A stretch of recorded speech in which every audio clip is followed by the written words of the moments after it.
Okay, if you see like this is what we call the cube of a binomial. And to solve this, you just have to follow the rule right here. As you can see, we have this, the first term, the second term, and we have to cube the first term, which is the 4a, and then the constant, and then we have to square the first term, and then just write the second term, and then the constant again, then just write,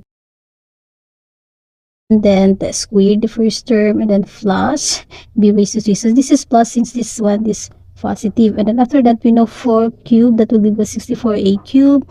Then we multiply this, that will give us 16a squared b. Then multiply this, that will give us 4ab squared.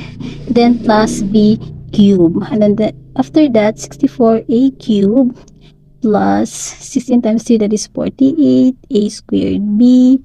Then 3 times 4, that is 12, a b squared plus b cubed. Now, this will be our